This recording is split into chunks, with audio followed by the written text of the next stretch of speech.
میری اور میرے یار کی جان جب ہی چھوٹ سکتی تھی۔ ہاتھ پر آبی نے بستر کا ایک ٹکڑا پھاڑ کر باندھ لیا تھا اور اب وہ پہلے سے کہیں زیادہ مطمئن تھا۔ غصہ مجھے تجھ پر بھی آ رہا جیلانی، میں نے تجھے 2 موقع فراہم کیے مگر تو ان سے کوئی فائدہ نہ اٹھا سکا۔ خامخواہ میں ان سے مغز چھڑوا لیتا، وہ دونوں پستولوں سے مسلح تھے، ان کی گائیکی نہیں سنی تو نے؟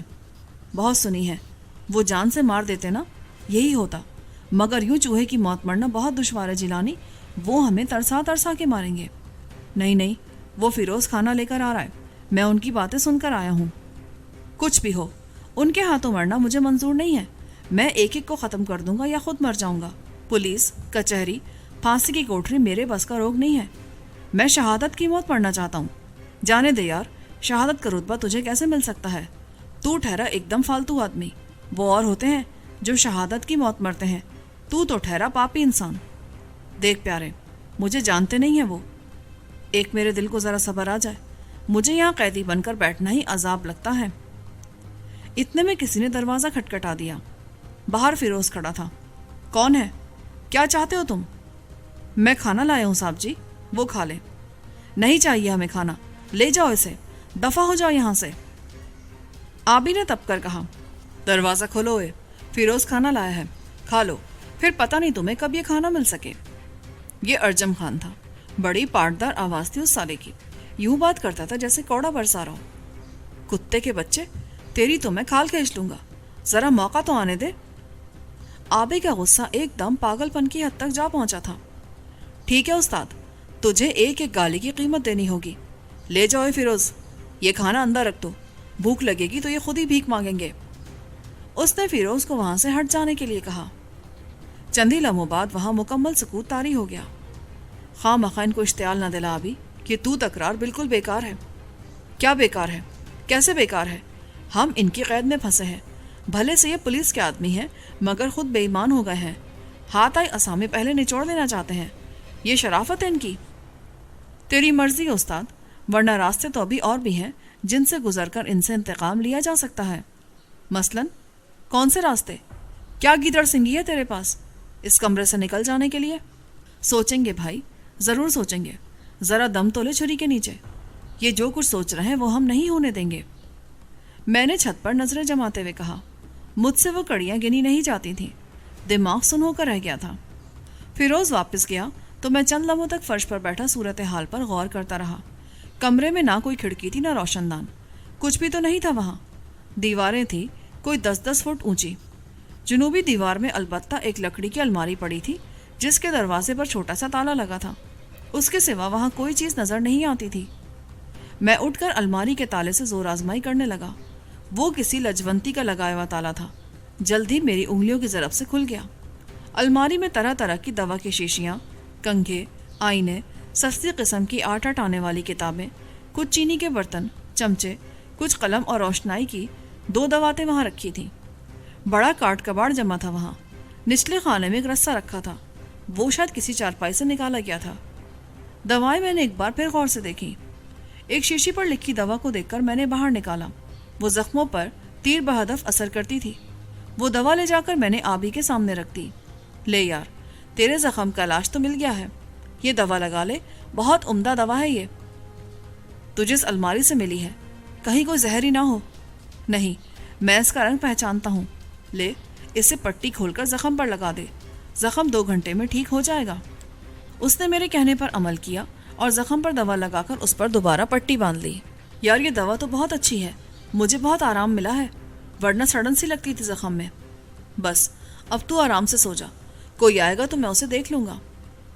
میں نے زانوں پر اس کا سر رکھ لیا، وہ نہ چاہتے ہوئے بھی آنکھیں بند کر کے لیٹ گیا۔ چند ہی لمحوں بعد اسے گہری نیند آ گئی۔ کرسیوں پر گدے دھرے ہوئے تھے، ان میں سے میں نے 2 اٹھا کر آبی کے سرہانے تلے رکھ دیے اور وہ اطمینان سے لمبی تان کر سو گیا۔ اس کے لیے سو جانا ہی بہتر تھا۔ آبی ابھی سویا ہی ہوا تھا کہ ان لوگوں نے پھر ہمارے دروازے پر حملہ کر دیا۔ اب کی بار وہ پہلے سے کہیں زیادہ تلخ لہجے میں بات کر رہے تھے۔ دروازہ اندر سے بند تھا مگر اس کا حل بھی ان کے پاس موجود تھا۔ تختے کو اب کی بار علی نواز نے کسی ہتھوڑے سے اتنی قوت سے کوٹا کہ دونوں چٹخانیاں اپنی جگہ سے سرک کر نیچے گر گئیں۔ آبی یہ شور سن کر فوراً ہی اٹھ گیا۔ وہ تینوں اندر گھسے تو پستولوں سے اب بھی مسلح تھے۔ علی نواز نے پستول اکبر کے ہاتھ میں دیا اور سیدھا آبی کی طرف بڑھا۔ اٹھ جا ورنہ میں ابھی تیرے ٹکڑے کر دوں گا، اٹھ۔ یہ کہہ کر اس نے آبی کا زخمی ہاتھ پکڑ کر مجھ سے الگ ہٹا دیا۔ چل کھوتے دے پتر، تیرا بیان میں خود لوں گا۔ یہ کہہ کر اس نے آبی کے دونوں ہاتھ مروڑ کر کمر کے پیچھے لگائے اور کھٹ سے ان میں ہتھ کڑی پہنا دی۔ وہ زیور اس نے داہنی جیب میں ڈال رکھا تھا۔ مجھے اس کا علم جبھی ہوا جب آبی کے دونوں ہاتھ بن گئے۔ مجھ سے وہ سب کچھ برداشت نہیں ہو رہا تھا۔ علی نواز آبی کے عقب میں کھڑا تھا کہ میں نے اس کے پیچھے جا کر پوری قوت سے اس کی گردن پر ہاتھ مارا۔ میری انگلیاں اس کی رگوں میں دھسی گئیں۔ میرے سامنے آبی بھی کھڑا تھا اور علی نواز بھی۔ جیسے ہی میں نے اس کی رگوں کو نچوڑا، وہ دھڑام سے زمین پر گر گیا، مگر میں نے اسے باہوں میں بھر لیا۔ آبی گھوم کر دائیں طرف ہٹا تو اکبر نے فوراً ہی ہم پر گولی چلا دی، مگر اس کا نشانہ چوک گیا۔ گولی سیدھی علی نواز کی ران سے مس ہوتی ہوئی دیوار میں جا لگی۔ ذرا بچ کے فقیر کے بچے، تیرا یار حلال ہو رہا ہے۔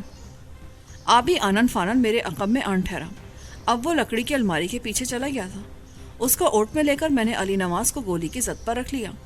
کہ کیا ہو رہا ہے؟ اس کو چھوڑ دے جیلانی، ورنہ یہ گولی تیرے مغز میں سے گزر جائے گی۔ ارجم خان نے چیخ کر کہا۔ سوچ لے ارجم، یہ سودا تجھے بہت مہنگا پڑے گا۔ میں نے محسوس کیا کہ علی نواز کے نیفے میں خنجر اڑسا ہوا ہے۔ وہ میں نے نکال لیا۔ بہت تیز دھار خنجر تھا وہ، اور چمک اس کی نگاہوں کو خیرہ کرتی تھی۔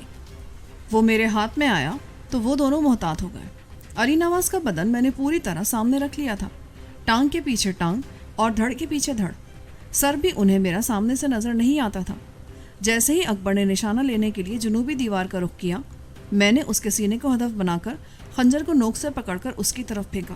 وہ سبک رفتار خنجر اسی طرح ہدف کے پیچھے لپکتا تھا۔ اس سے بچنے کے لیے اکبر ایک دم بائیں طرف مڑا، مگر میں اس کی حرکت کا اندازہ کر چکا تھا۔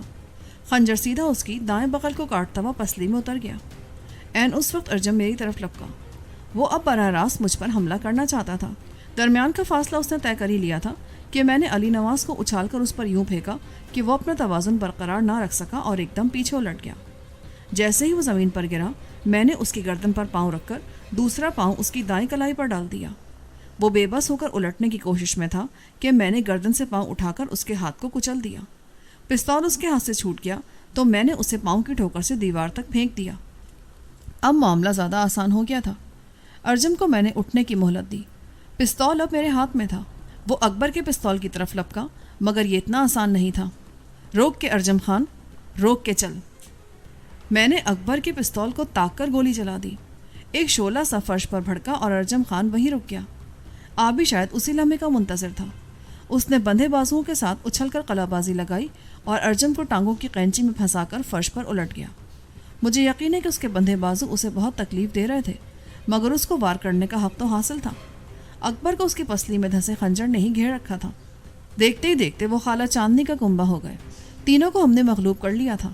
میں نے تینوں پستول یکجا کر کے علی نواز کی جیب سے چابی نکالی اور آبی کے ہاتھ کھول دیے۔ ارجمند اس کی ٹانگوں میں پھنسا بالکل ہی گدھے کا بچہ نظر آتا تھا۔ خود کو چھڑانے کی اس نے کوئی کوشش نہیں کی۔ آبی کے ہاتھ پر بندھی پٹی کھل گئی تھی اور زخم پر لگی دوا صاف نظر آ رہی تھی۔ اکبر نے اس عرصے میں بڑی مشکلوں سے زخم اپنی پسلی سے علیحدہ کر لیا تھا، مگر خون کی ہلکی سی لکیر وہ کسی طرح روک نہیں سکتا تھا۔ قطرے زمین پر گرے تو وہ پریشان ہو کر وہیں فرش پر اوندھا ہو گیا۔ اسے زخم زیادہ گہرا نہیں لگا تھا، مگر اس کی فکر سہچند ہو گئی تھی۔ ابھی میں کچھ سوچ نہیں سکا تھا کہ مجھے سامنے کے کمرے میں دگڑ دگڑ کی آواز سنائی دی۔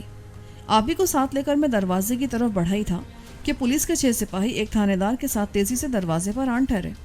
وہ سب کے سب بندوقوں سے مسلح تھے۔ تھانے دار ان کے وسط میں کھڑا پستول ہلا کر بولا، ہتھیار پھینک دو جوان، ورنہ تم دونوں کو ہم یہی مار دیں گے۔ فیروز ان کے عقب میں کھڑا تھا۔ اب وہاں سے بچ نکلنے کی کوئی صورت باقی نہیں رہ گئی تھی۔ ارجمند خان تھانے دار کی آواز سن کر ایک دم شیر ہو گیا۔ اس نے اٹھ کر آبی کو ایک دم باہوں میں جکڑ لیا۔ میں نے بھی تینوں پستول ہاتھ سے پھینک دیے۔ اب مزاحمت کا کوئی فائدہ نہیں تھا۔ اب سارے ہی دفتر بند ہو چکے تھے۔ ہتھکڑی لگا دے ان کو۔ یہ ہے کون فیروز میاں؟ یہ یہاں کیسے آ گئے؟ پتہ نہیں جی، ارجمند صاحب کو ہی معلوم ہے کہ ان کا جرم کیا ہے۔ 2 سپاہیوں نے آگے بڑھ کر ہم دونوں کو ہتھکڑی لگا دی۔ اب کوئی دروازہ کھلا نہیں رہ گیا تھا۔ پولیس والے سامنے آن ٹھہرے تھے اور ان کی بھری ہوئی بندوقوں نے ہمیں زندگی میں پہلی بار یہ احساس دلایا تھا کہ ہم کچھ بھی نہیں ہیں۔ ہم سے خنجر اٹھا نہ تلوار آزمائی جا سکی۔ ان پر ہماری گرفت یا تدبیر کارگر نہیں ہو سکتی تھی۔ جب ہم مقفل کر دیے گئے تو تھانے دار نے ارجمند سے مخاطب ہو کر کہا، کیوں خان جی، یہ قصہ کیا ہے؟ یہ اکبر صاحب تو شدید زخمی ہیں، ان کو اٹھاؤ بھائی، دوا دارو کا بندوبست کرو۔ 2 سپاہیوں نے اکبر کو اسی وقت وہاں سے اٹھا کر دوسرے کمرے میں پہنچا دیا۔ اس کا نام خوشی محمد ہے اور یہ اس کا ساتھی ہے مشتاق۔ ارجم نے ہم دونوں کی طرف بغور دیکھتے ہوئے کہا۔ مجھے اپنے اس نئے نام پر سخت حیرت ہوئی، آخر وہ کہنا کیا چاہتا تھا؟ ان دونوں نے غیور احمد اور اس کی بیوی کو نگینہ ہوٹل میں لے جا کر بے ہوش کر دیا، پھر یہ اس کے گھر چلے گئے۔ ان کا بیان ہے کہ ان لوگوں نے ان کی 4 لاکھ کی رقم چھین لی تھی۔ اسٹیشن پر بھی ان کا جھگڑا ہوا تھا، اپنی رقم ان لوگوں نے غیور احمد کے والد سے واپس لے لی تھی۔ تسلیم شاہ SHO نے اسی لیے پولیس کو خبردار کر دیا تھا کہ ان کو تلاش کیا جائے۔ ہم نے ان کو ادھر گلی میں سے گزرتے دیکھا تو روک لیا۔ اس اکبر کو ہاتھا پائی میں زخم بھی آ گیا۔ اب ہم ان کو تھانے لے کر جا ہی رہے تھے کہ آپ آ گئے۔ فیروز نے بتایا تھا کہ 2 ملزم آپ کی حویلی میں موجود ہیں اور آپ کا ان سے باقاعدہ مقابلہ ہو رہا ہے۔ بس ایسے ہی تھوڑی سی اٹھک بیٹھک ہو گئی ہے ان سے۔ بہرحال آپ انہیں تھانے لے جانا چاہیں تو لے جائیں، تسلیم شاہ کو بتا دیں کہ ان کے ملزم ہم نے پکڑ لیے ہیں۔ ارجمند خان سر تا سر جھوٹ بول رہا تھا، میری سمجھ میں نہیں آ رہا تھا کہ وہ ایسا کیوں کر رہا ہے۔ وہ رقم کہاں ہے اب؟ ان کا بیان ہے کہ وہ رقم ان لوگوں نے اپنے ساتھی کو دے دی تھی، وہی اس کا مالک ہے اور وہ ملتان جا چکا ہے۔ کیا نام تھا اس کا؟ وہ ملتان کیسے چلا گیا؟ پتہ نہیں، اس کا نام ان لوگوں نے سلمان بتایا ہے۔ وہ یہاں کچھ مال خریدنے آیا تھا۔ ان کا بیان یہ ہے کہ وہ ان کو گاڑی میں ملا تھا، جب اس کی رقم چھینی تو ان لوگوں نے اس کی مدد کی اور رقم اسے واپس لے دی۔ عجیب قصہ سنا رہے ہیں آپ۔ کیوں بھائی، یہ کیا معاملہ ہے خوشی محمد؟ تھانے دار مجھ سے مخاطب تھا۔ ارجمند خان ٹھیک کہتا ہے جناب، ہم گاڑی میں سفر کر رہے تھے کہ سلمان صاحب ہمارے دوست بن گئے۔ غیور احمد بھی اسی گاڑی میں تھا۔ اس نے اپنی بیوی کو ہمارے ڈبے میں لا کر اس سے دوستی پیدا کر لی، مگر جیسے ہی اس نے بریف کیس غیور احمد کی بیوی کے حوالے کیا، اس کو 2 آدمیوں نے زبردستی چھین لیا۔ ہم اس وقت چائے پینے کے لیے اسٹیشن کی طرف گئے تھے۔ اچھا، کیسے چھین لیا وہ بریف کیس؟ کون لوگ تھے وہ؟ وہ غیور احمد کے آدمی تھے جناب۔ انہوں نے ظاہر یہ کیا جیسے وہ اپنے طور پر بھی کام کر رہے ہیں۔ انہوں نے عذرا کو مارا پیٹا اور اس سے بریف کیس چھین کر لے گئے۔ مگر تم نے یہ پولیس مقابلہ کیوں شروع کر رکھا ہے؟ اس اکبر صاحب کو کیا ہوا ہے؟ کس نے مارا ہے انہیں؟ اور یہ علی نواز کو کیا ہوا؟ یہ بے ہوش ہو رہا ہے۔ دراصل اکبر اور علی نواز میں کسی بات پر جھڑپ ہو گئی تھی۔ علی نواز نے اس کو خنجر مارا ہے۔ ارجمند کے جواب نے مجھے حیرت میں ڈال دیا۔ وہ تھانے دار کے سامنے ایسا جھوٹ بول رہا تھا جس کی قلعے کسی وقت بھی کھل سکتی تھی۔ علی ہوش میں ہوتا تو کوئی اور ہی کہانی سناتا۔ اور یہ پستول آپ کے پاس کہاں سے ہے خوشی محمد صاحب؟ تھانے دار پھر مجھ سے مخاطب ہوا۔ یہ تو انہی کے ہیں، میں نے ان سے چھین لیے تھے کہ کہیں خواہ مخواہ گولی ہی نہ چل جائے۔ مگر یہ فیروز تو کچھ اور ہی بتا رہا تھا۔ پاگل ہے یہ سالہ باورچی، اصل بات کا پتہ ہی نہیں ہے اور تھانے جا پہنچا۔ تو پھر کیا خیال ہے، ان کی ہتکڑیاں کھول دوں؟ یہ تو کھولنی ہی پڑیں گی۔ ان کا قصور تو صرف یہ ہے کہ انہوں نے غیور احمد اور اس کی بیوی کو بے ہوش کر کے رقم واپس لینے کی کوشش کی، مگر رقم ان کو اس کے والد سے ملی۔ یوں کام نہیں چلے گا، لے چل ان کو تھانے۔ تسلیم شاہ کو بھی ان کے دیدار کراؤ، چلو اے۔ یہ کہہ کر تھانے دار گل بہار نے ہمیں کمرے سے نکلنے کا حکم دیا۔ سپاہیوں نے ہمیں اسی وقت نرخے میں لے لیا اور مکان کے عقبی حصے میں سے ہوتے ہوئے وہ ہمیں تھانے کی طرف لے گئے۔ مکان کا عقب بازار میں کھلتا تھا اور اس کا اصل دروازہ وہاں ہی لگا تھا۔ کچھ ہی دیر بعد ہم تھانے جا پہنچے۔ تسلیم شاہ اپنے کمرے میں موجود تھا۔ جب گل بہار ہمیں اپنے ساتھ لے کر اس کے سامنے پہنچا تو مجھے محسوس ہوا کہ شاید میں نے اسے پہلے بھی کہیں دیکھا ہے۔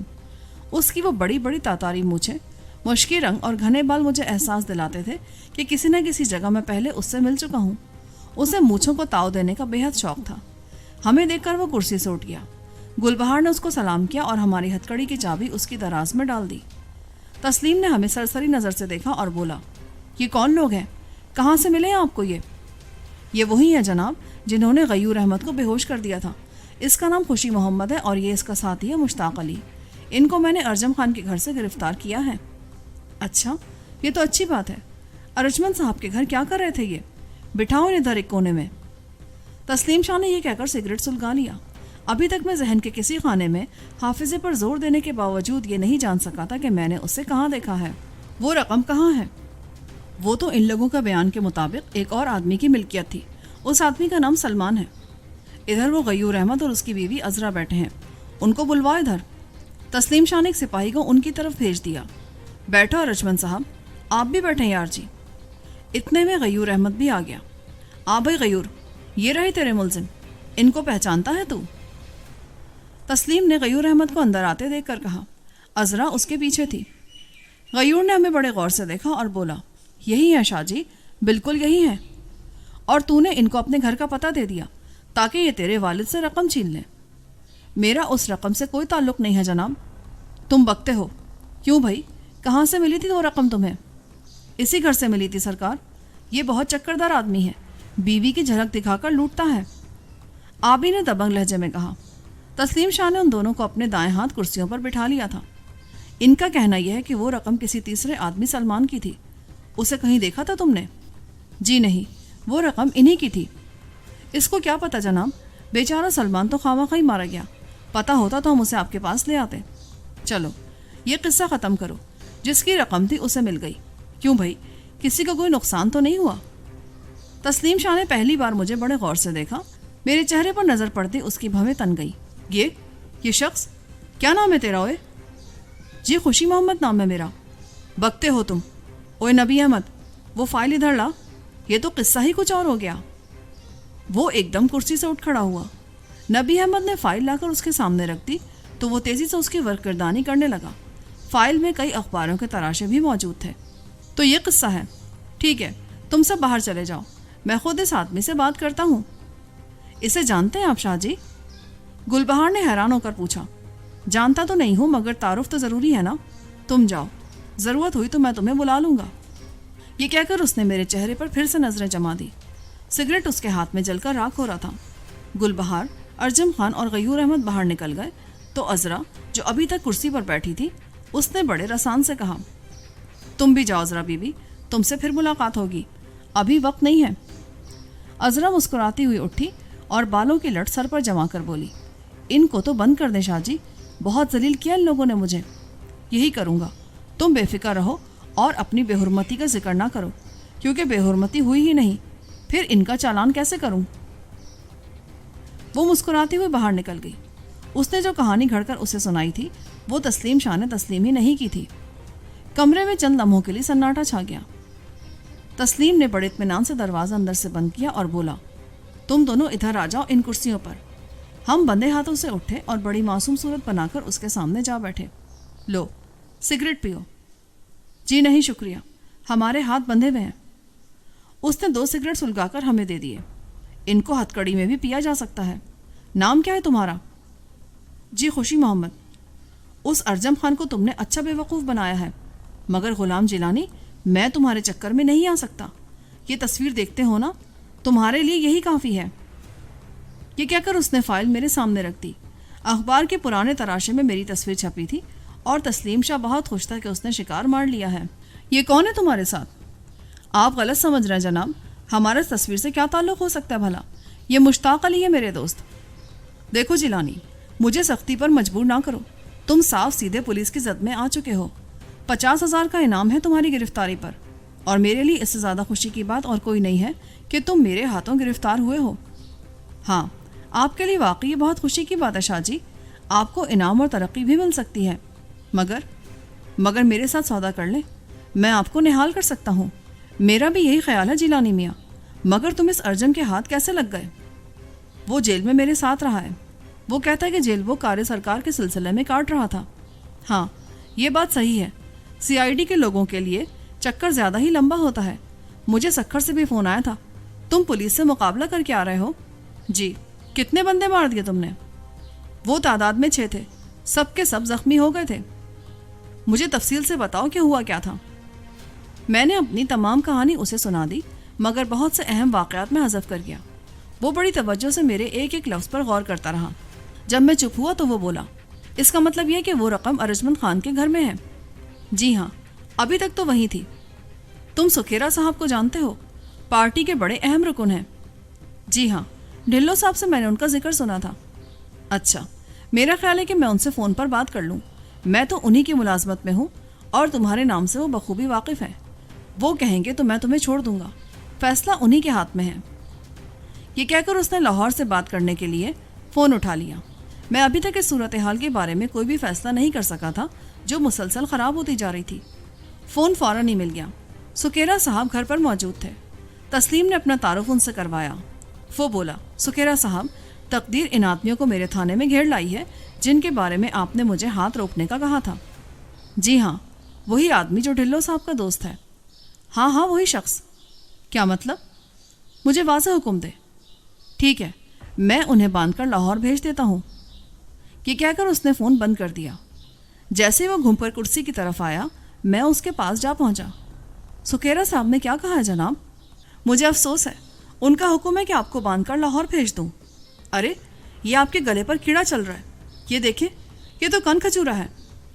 یہ کہتے ہوئے میں نے اس کی گردن پر ہاتھ ڈالا اور پہلے ہی جھٹکے میں اس کی رگیں احساس مسل دی۔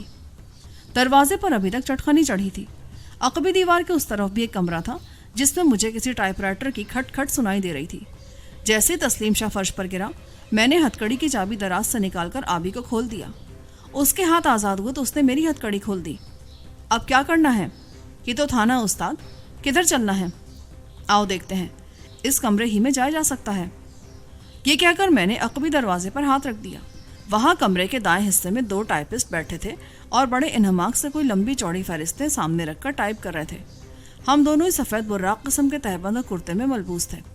ایک سرسری سے نگاہ انہوں نے ہم پر ڈالی تو میں نے کہا، گل بہار شاہ صاحب تو ادھر نہیں آئے؟ وہ اپنے کمرے میں ہوں گے، یہ دروازہ بند کر دو، شاہ صاحب پریشان ہوں گے۔ میں نے فوراً ہی تسلیم شاہ کا دروازہ بند کر دیا اور ہم دوسرے کمرے سے گزر کر عقبی برآمدے میں جا ٹھہرے۔ 4 سپاہی اس طرف چارپائی پر بیٹھے گپے ہانک رہے تھے۔ برآمدے میں بلب جل رہا تھا۔ ہم تیزی سے آگے بڑھے اور ان سپاہیوں کے پاس سے گزر کر تھانے کی عمارت کے پچھلے حصے میں جا پہنچے۔ اب ہم غسل خانوں کے سامنے جا ٹھہرے تھے اور ان کی عقبی دیوار پھاندنا مشکل نہیں تھا۔ ہم فوراً ہی ان کے اندر جا گھسے۔ آبی دائیں ہاتھ کے غسل خانے میں گھسا تو کسی نے کھنکار کر اسے اپنی موجودگی کا احساس دلایا۔ وہ پلٹ کر دوسرے غسل خانے میں جا گھسا۔ چند منٹ تک ہم نے وہاں توقف کیا اور جیسے ہی وہ شخص غسل خانے سے نکل کر برآمدے کی طرف گیا، میں نے میدان صاف دیکھ کر غسل خانے کی عقبی دیوار پر ہاتھ رکھا اور اچھل کر دوسری طرف جا پہنچا۔ 8 ہاتھ کی دیوار تھی۔ میرے پیچھے آبی نے بھی باہر چھلانگ لگا دی۔ تھانے کے پچھلے حصے میں گھپ اندھیرا چھایا ہوا تھا۔ اس طرف ان لوگوں نے بتیوں کا انتظام بھی نہیں کیا تھا۔ چل جیلانی، چل بھاگ چل یہاں سے، ہم دونوں ایک بہت بڑے سے آپے سے بچ گئے ہیں۔